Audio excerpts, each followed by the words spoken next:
Hello friends. Today we will start our ninth standard industries and trade.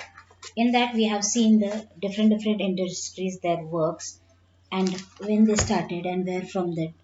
हम हमारे industries और trade के बारे में पोस्ट इंडिपेंडेंस पीरियड के बारे में से उस समय से जानकारी हासिल करेंगे. So let us start our chapter industry and trade. अब इंडस्ट्री क्या होती है, तो हमने हमारी बहुत से इंडस्ट्रीज देखी. टेक्सटाइल इंडस्ट्रीज हो गई, लेदर हो गई, देन फूड इंडस्ट्रीज हो गई है, हैंड स्कल्पचर हो गई, ऑटोमोबाइल इंडस्ट्री, सीमेंट इंडस्ट्री हो गई, सिल्क इंडस्ट्री, जूट इंडस्ट्री. से अलग अलग इंडस्ट्रीज के बारे में हमने देखा है. So in this chapter we have learned about these industries. In this chapter we are going to gather some information about industry and trade in India in the post independent periods. Means उस जमाने से post independence के पहले से ही हम industries के बारे में पढ़ते आ रहे हैं या सुनते आ रहे हैं. सो और ज़्यादा उसके बाद क्या हुआ, किस तरह से उनमें चेंजेस आए. आज हम 21st सेंचुरी में, तो आज के ज़माने में पूरा टेक्नोलॉजी इस्तेमाल होती है इंडस्ट्रीज में, तो ये सारी चीज़ें हमें पता चलती है. After India became independent, the Industrial Finance Corporation of India was established in 1948. अब देखिए, इंडिपेंडेंट के बाद 1948 के बाद फाइनेंस कॉर्पोरेशन इंडस्ट्रियल डेवलप हुई. किस तरह से डेवलप हुई? With the purpose of making available long term loans to industry project. अब देखा जाए तो हर इंडस्ट्री को लोन्स अवेलेबल होते हैं बैंक्स में से, जितना चाहिए उतना वो लॉन्ग टर्म लोन्स उठा सकते हैं, इंडस्ट्री स्टार्ट कर सकते हैं, उनको हाई लेवल तक ले जाके पहुंचा सकते हैं. Similarly, the Industrial Development Corporation was established in 1954 in order to bring about a greater development of the industrial sector.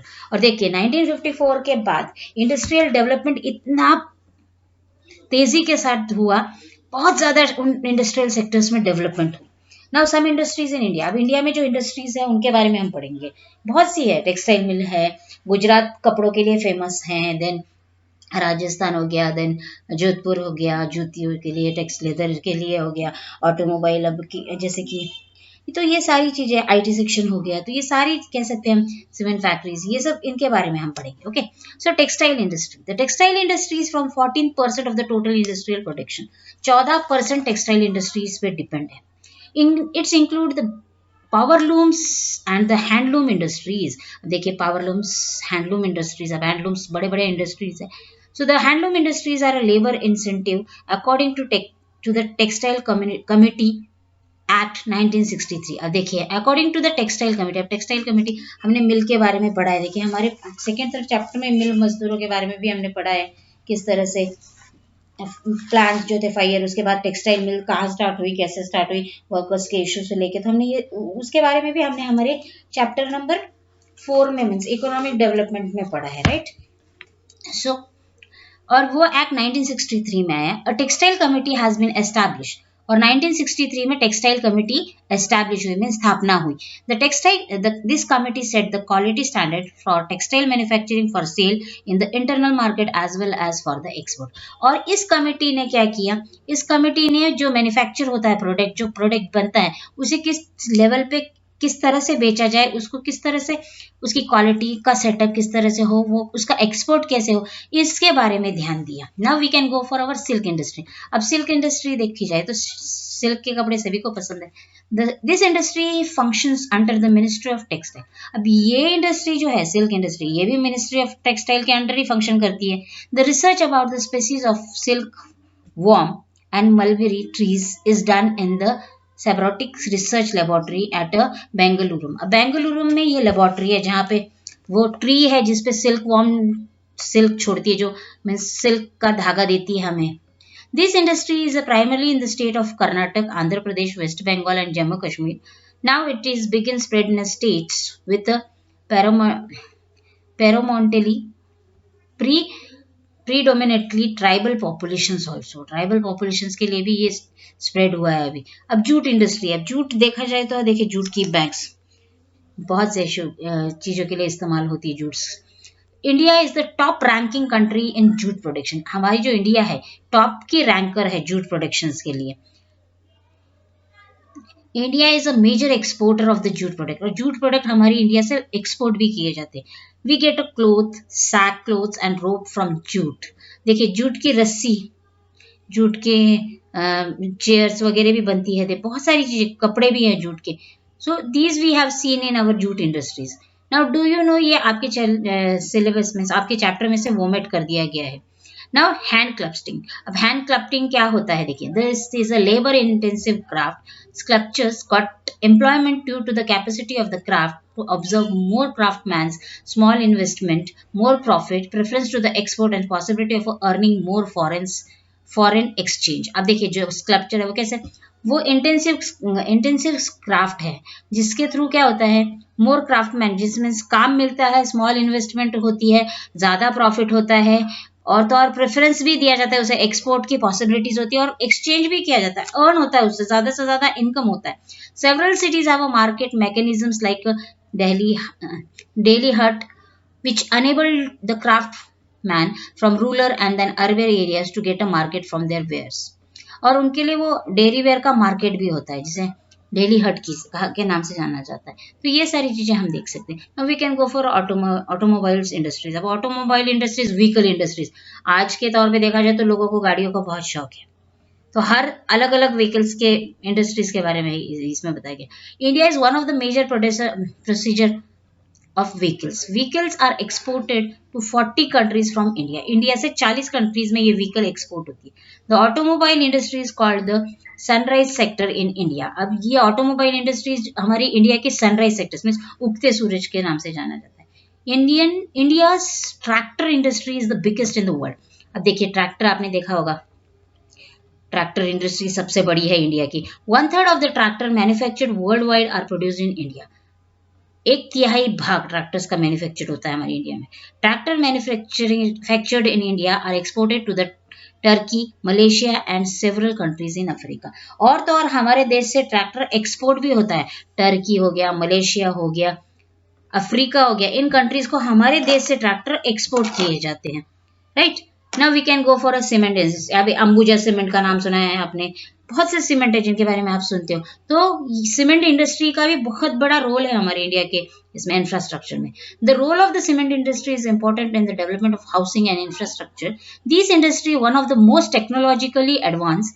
India is currently an important procedure of cement in world. अब India भी important part है cement industry में से, और ये हमारे लिए development, housing development में इंफ्रास्ट्रक्चर, जैसे बहुत बड़ी बड़ी इमारतों के लिए डेवलप करने के लिए सीमेंट इंडस्ट्री का बहुत बड़ा हाथ रहा है। Now we can go for our next part, that is a leather industry. अब लेदर देखिए, आप लोग को लेदर की बैग्स, लेदर की शूज, लेदर के बेड्स, अलग अलग चीज लगते हैं। So it is a big industry in India, सबसे बड़ी इंडस्ट्री हम कह सकते हैं इंडिया की। Then it is a primarily export oriented. अब ये जो भी लेदर इंडस्ट्री है कैसी है, एक्सपोर्ट ओरिएंटेड है, मीन्स हमारे देश से दूसरे देश के लिए लेदर एक्सपोर्ट भी है। सॉल्ट इंडस्ट्री, नमक, हमने पढ़ा है गांधी जी ने नमक सत्याग्रह किया था, तब नमक पे टैक्स था। तो ये नमक इंडस्ट्री कैसी है, India is one of the top procedure of salt in the world. हमारे देश जो है, हमारा देश भारत देश है, टॉप प्रोसीजर करता है सॉल्ट पे वर्ल्ड में।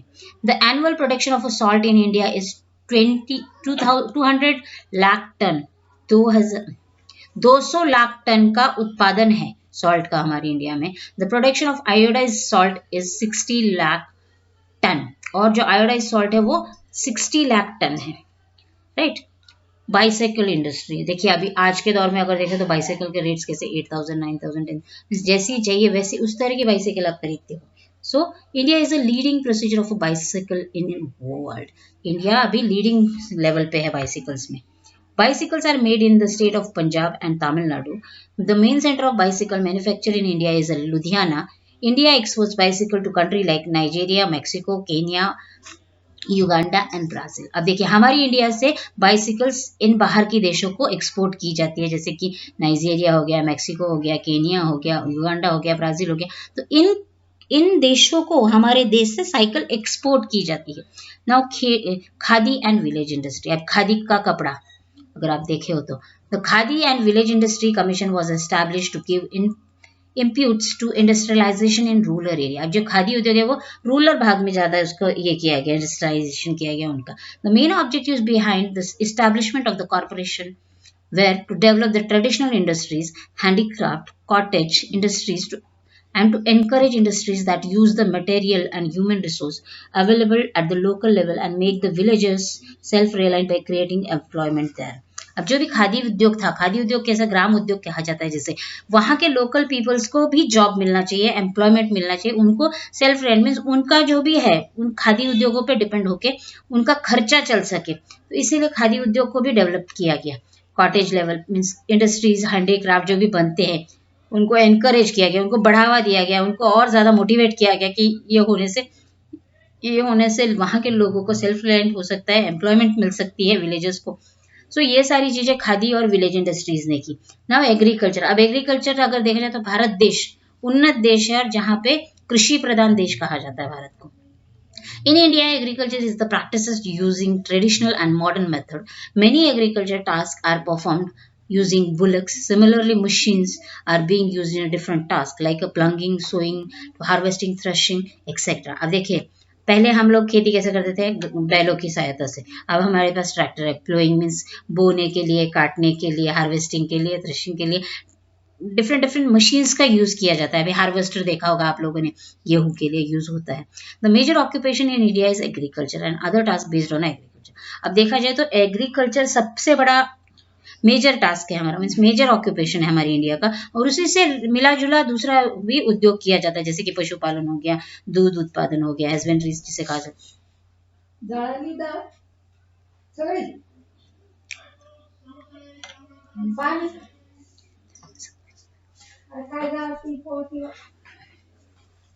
The major occupations in India is agriculture and other tasks based on the agriculture.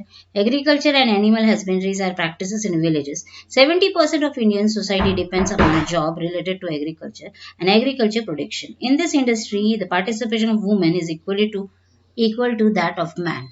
अब देखिए, एग्रीकल्चर हमारा सबसे बड़ा ऑक्यूपेशन है और उसी पे बहुत सारे अलग ऑक्यूपेशंस भी डिपेंड है, मीन्स इंडियन सोसाइटी उसी पर डिपेंड है। जॉब रिलेटेड हो गया एग्रीकल्चर से, एग्रीकल्चर प्रोटेक्शन से हो गया, या इंडस्ट्रीज से related. Women is equally of the man, जितने मैंस डिपेंड है उतने वुमेन्स भी है। Agriculture is practice in different season in India. अलग अलग सीजन में एग्रीकल्चर पे ये किया वर्कआउट होता है। Many varieties of crops are grown, jowar, wheat, rice, pulse and oil seeds are mainly produced. देखिए, जैसे कि जवार, बाजरा, गेहूं, पर्ल्स, ऑयल सीड्स, अब सोयाबीन हो गया, या ऐसे बहुत सारी चीजें उत्पन्न ये की जाती है। Along with it, cotton and sugarcane are proceed to the manufacturing clothes and sugar respectively. अब देखिए, शुगर केन गन्ने का उत्पादन होता है, रुई का, तो ये बहुत सारी चीजें एग्रीकल्चर पे डिपेंड है। Agriculture also including the production of fruit and vegetables. Nowadays, industries processing these fruits and vegetables have come up. Agriculture fulfills man basic needs. In order to encourage farming, loans are given to the farmer through rural banks and cooperative institutions. अब देखा जाए तो agriculture एक ऐसा जरिया है हमारा। अभी वहाँ पे फ्रूट वेजिटेबल्स का भी उत्पादन होता है, उन पर प्रोसेसिंग भी होती है फ्रूट्स वेजिटेबल्स पे। एग्रीकल्चर इंसान की नीड जरूरतों को पूरा करता है। एग्रीकल्चर ऐसा एक भाग है जो पूरी जरूरतों को पूरा करता है इंसान की। देन बैंक्स अब एग्रीकल्चर फार्मर्स को लोन्स देती है, रूरल बैंक्स लोन्स देती है, कोऑपरेटिव इंस्टीट्यूशंस भी लोन देते हैं। Study visit agriculture, outdoor trips and farmers get together are organise through the panchayat samiti to bring about improvement in agriculture. और उसी तरह फार्मर्स के लिए पंचायत समिति में अलग अलग एग्रीकल्चर रिलेटेड कॉन्फ्रेंस भी ली जाती है। Tools and implement, seeds and fertilisers also supplied, और इनके लिए इस पंचायत समिति से उनको बीज, खाद वगैरह भी दिए जाते हैं, सप्लाई किए जाते हैं। The farmers are given training regarding soil testing, nursery of fruit planting, piscicultures, poultry, cattle and goats rearing, dairy farms etcetera. और तो और पंचायत समिति में इन लोगों को शिक्षण भी दिया जाता है कि किस तरह से सॉइल टेस्टिंग करनी चाहिए, या फार्मिंग के लिए डेयरी फार्म कैसे चलाना चाहिए, गोट कैटल एंड गोट पशुपालन कैसे होना चाहिए, पोल्ट्री कैसे स्टार्ट करनी चाहिए, तो पिसिकल्चर्स का कैसे से, तो ये सारे इस पे गाइडेंस दिया जाता है। Guidance is given to farmer by a district level training institute.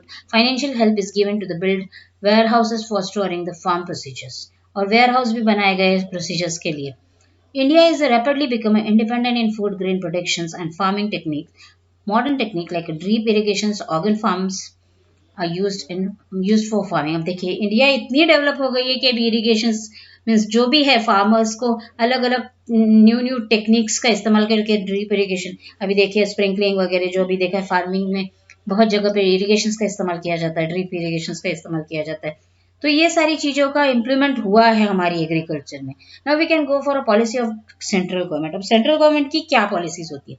In the 4th year plan, अगर हमने चौथा प्लान देखा होगा, हमने हमारे कमीशन प्लान देखे हैं, सो 4th ईयर प्लान में हमने क्या देखा था, अगर आप लोगों को याद हो तो हमने 4th ईयर प्लान में क्या देखा था कि सेटिंग गोल क्या था उनका, development industries increase, bank pattern हो गया, फिर सोशल, उन्होंने फोर्थ 5 ईयर प्लान में उन्होंने क्या दिया था, 14 बैंक मेजर्स नेशनलाइज की थी, राइट। उनकी जो पॉलिसी थी, इंडस्ट्रीज को डेवलप किया गया था, उसके बाद उन्होंने सेल्फ रिलायंट गवर्नमेंट को बताया गया था।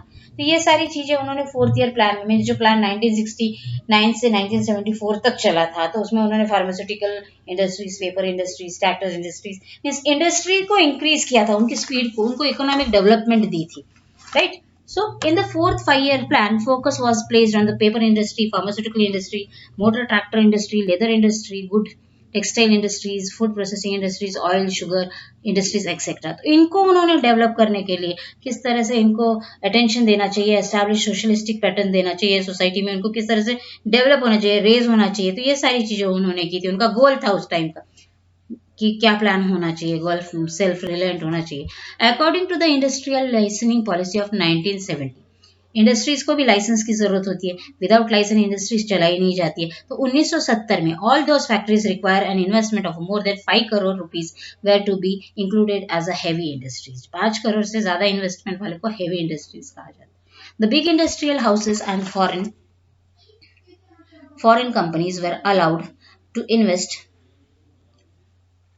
to invest in a heavy industry that were not reversed for the public sector. As a result of this policy, by the end of 72, 3,18,000 small industries were registered with the government registration office. और इसी वजह से क्या हुआ, 72 में क्या हुआ, इस पॉलिसी का result, as a result of this policy, by the end पे जब देखा गया 72 में, तो 3,18,000 स्मॉल इंडस्ट्रीज ने रजिस्ट्रेशन किया गवर्नमेंट ऑफिस में। Now mineral wealth, the availability of mineral, iron and coal plays a major role in the industrial development of the country. अब सबसे बड़ा मेजर रोल क्या किया, मिनरल्स और आयरन्स एंड कोल, इन्होंने इंडस्ट्रियल डेवलपमेंट में major role present किया। We have adequate store of iron, magnesium, coal and minerals oil in our country. अब हमारे देश को इन चीज़ों की भी जरूरत पड़ती है, कोल हो गया, मैग्नीज हो गया, आयरन हो गया, मिनरल ऑयल हो गया, तो इनकी जरूरत तो पड़ती है। तो इंडस्ट्री ने वहां भी डेवलपमेंट किया। नाउ फॉरेस्ट रिसोर्सेस, अब फॉरेस्ट रिसोर्सेस क्या है, जंगल पे जो रिसोर्सेस मिलते हैं। Government has reserve some forest for the industry based on forest. The task of conservation of the forest is done by the central government, the state government and the local people. अब देखिए, जो भी government था reserve किया, उन्होंने कुछ चीजें रखी इंडस्ट्री बेस्ड फॉरेस्ट में। द टास्क था उनका conservation is done by the central government, central government ये सब किया, स्टेट गवर्नमेंट भी उनके साथ, उसमें लोकल पीपल भी मिले हुए थे। Forest are necessary for the raw material for industries like construction papers, newsprint, silk match boxes, medical herbs, honey, liquors and raw material needed for a paint. अब देखिए, फॉरेस्ट में से हमें क्या क्या रॉ मटेरियल मिल सकता है। Paper के लिए हमें पेड़ों की जरूरत पड़ती है, कंस्ट्रक्शन के लिए, पेपर्स के लिए, न्यू प्रिंट्स के लिए, सिल्क के लिए, मैच बॉक्स के लिए, मेडिकल हर्ब्स जो मिलते हैं हमें, वो फॉरेस्ट में ही मिलते हैं। हनी हो गया, लिक्विड्स हो गया, तो ये सारे रॉ मटेरियल्स हमें कहाँ से अवेलेबल होते हैं पेड़ के लिए, तो फॉरेस्ट में से अवेलेबल होते हैं। अभी फिशरीज मीन्स सी वाटर से जो मछलियां वगैरह हमें मिलती है फ्रेश वाटर से, तो वो सी फिशरीज होती है। Fisheries including sea water fish and fresh water fish found in a river, canal, ponds and lake. Harbors have been built, or old harbors have been redeveloped. Fish seeds, incubation center and fish industries training centers have been provided for the growth of these industries. और इनकी growth के लिए fish industries भी पूरी तौर से centre point कहलाई, training centre point कहलाई। नाउ टूरिज्म, अब टूरिज्म एक ऐसा भाग है जिसके द्वारा हमें इनकम भी होता है और तो और हमारा कल्चर डेवलप होता है। India has a rich cultural heritage site, हमारी इंडिया में रिच हेरिटेज कल्चरल साइट्स है। There are places of workshop of different religious pilgrim centre, conflict of river, fort, caves etcetera all over our India. अब हमारे India में देखिए, जैसे पुणे में देखिए रायगढ़ है, किले हैं बहुत सारे, फोर्ट्स है, केव्स है। अपन अगर अजंता एलोरा चले गए तो वहाँ कितनी सारी केव्स है। नासिक में अगर आप जाते हैं तो त्र्यंबक में, फाल्के स्मारक में आपको केव्स मिलेंगी। रिवर्स है हमारे यहाँ, बहुत बहुत अलग अलग मंदिर हैं। तो ये सारे रिलीजियस पिलग्रिम्स हैं हमारे यहाँ। Tourist from our country as well as from abroad travel in India throughout the year. पूरे साल भर हमारे यहाँ ट्रैवलर्स आते रहते, टूरिज्म आते, टूरिस्ट आते रहते. The facilities for tourist to stay, travel etcetera, और उनके लिए हर तरह की फैसिलिटीज अवेलेबल की गई are provided through the tourism development corporation. Sales of curacy and the hotel industry is in this tourist place. और इसी वजह से क्या हुआ, हमारी होटल इंडस्ट्री भी डेवलप हुई. जब टूरिस्ट लोग आते हैं, उन्हें रहने के लिए, खाने के लिए जगह, ट्रैवल करने के लिए सारी फैसिलिटीज प्रोवाइड की जाती है. सो इस वजह से क्या होता है, हमारी इंडस्ट्रीज में डेवलपमेंट होती है. In some place there are guide who give information to tourist about the area. Sometimes when vehicles don't reach the destination in some remote and difficult to reach tourist place, the local people help the tourist in return for the fee. Employment opportunities are generated out of these needs. तो अगर देखा जाए तो कुछ जगह ऐसी होती है जहाँ पे अगर टूरिस्ट डेस्टिनेशन पे नहीं पहुंच पाते तो वहाँ के लोकल पीपल उनकी हेल्प करते हैं, उन्हें उनकी जगह तक पहुंचाते हैं, उनके डेस्टिनेशन तक पहुंचाते हैं. इस वजह से क्या होता है, वहाँ के जनरल लोगों को, मीन्स वहाँ के लोकल लोगों को एम्प्लॉयमेंट में मिलती है, अपॉर्चुनिटीज मिलती है, उनकी ज़रूरतें पूरी होती है. Now we can go for import export for a foreign trade. अब हमारा फॉरेन ट्रेड के साथ इम्पोर्ट एक्सपोर्ट मीन्स लेन देन जिसे कहते हैं. When planning started in 1951, the import of the industrial goods and raw material required for production increased. India's imported including machines, iron, mineral oil, fertilizers, medicines, etc. देखिए India ने क्या import किया, तो machines, iron, mineral oil, fertilizers, medicine etcetera India ने हमारे यहाँ से means industrial goods and raw material require for production के लिए जो इंक्रीज करना था उसके लिए उन्होंने इंपोर्ट किया. India also gave imputes to export after independence in order to gain valuable foreign exchange. India exports including tea, coffee, spices, cotton, textile, leather, footwear, pearls, precious stones, etc. देखिए India से export भी है बहुत सी चीज़ें, tea coffee हो गया, spices हो गए, मसाले हो गए, कॉटन हो गया, टेक्सटाइल्स हो गया, लेदर हो गया, फुटवेयर्स हो गए, पर्ल्स हो गए, हीरे जवाहरात या फिर जैसे हम कीमती पत्थर हो गए. अब इंटरनल ट्रेड्स क्या है, internal trades, India's internal trades take a place by railway, waterway, roadways etcetera. अब जो रेलवे मार्ग से जाते हैं या रोड वाटरवेज से जाते हैं या फिर रोडवेज से या एयरवेज से जो भी होता है हमारा टेक्स प्लेस होता है इंटरनल मार्ग. Ports like Mumbai, Kolkata, Cochin and Chennai are important. Commodities like coal, cotton textiles, rice, wheat, jute, iron, steel, oil seeds, sugar, salt, etc. are including in the internal trade. Internal trade means in अंदरूनी trades जिसे कहा जाता है. Due to the development of industries, the standard of the life in certain country improves. Many opportunity for the employment become available. On the whole, it's help in the progress of a country. और इन सारी industries की हमारे देश की progress में बहुत बड़ा हाथ रहा है, हमारी कंट्री की प्रोग्रेस में बहुत बड़ा हाथ रहा है. In this chapter we shall see the life of Indians has been change. और इस चैप्टर में हमने देखा कि हर इंडस्ट्री ने हर पहलू को अगर हम देखते हैं तो हर ट्रेड में इसमें डेवलपमेंट देखी है, हर चीज़ से हमारी कंट्री की डेवलपमेंट हुई है, किस तरह से फॉरेन ट्रेड मिला है, किस तरह से हमारा इम्पोर्ट एक्सपोर्ट हुआ है. तो ये सारी चीज़ें, this exercise you have to done in your classwork notebook. So when you like my video, share with your friends. Thank you very much. और अब हमने इस चैप्टर में हमने टेक्सटाइल इंडस्ट्रीज हो गया, सिल्क इंडस्ट्री हो गया, जूट इंडस्ट्री, सीमेंट इंडस्ट्री, इन सब चीज़ों के बारे में पढ़ा है, जानकारी ली है, कैसे कैसे डेवलप हुआ है, किस तरह से डेवलप हुआ है. लेदर इंडस्ट्री से हमारा क्या फ़ायदा हुआ है, सॉल्ट इंडस्ट्री हो गया, एग्रीकल्चर हमारे लिए कितनी महत्वपूर्ण कहलाती है. तो गवर्नमेंट पॉलिसीज़ क्या आती है, जब हमने 4th 5 ईयर प्लान देखा तो उस प्लान में उन्होंने कहा था कि ज़्यादा से ज़्यादा इंडस्ट्रीज़ पे डेवलपमेंट होनी चाहिए, उनका गोल अचीव होना चाहिए. तो ये सारी चीज़ें हमने हमारे चैप्टर में पढ़ी. फिर फिशरीज़, इंटरनल ट्रेड्स क्या होते हैं, इंपोर्ट एक्सपोर्ट की वजह से हमें कितने फ़ायदे हुए, फिशरीज़ का डेवलपमेंट किस तरह हुआ, उस वजह से इंडस्ट्रीज़ में और फॉरेस्ट में जो हमें जगह मिलती है उसका इस्तेमाल किस लिए कंजर्वेशन किया गया, गवर्नमेंट ने क्या क्या किया. तो ये सारी चीज़ें हमने हमारे चैप्टर में पढ़ी. So thank you very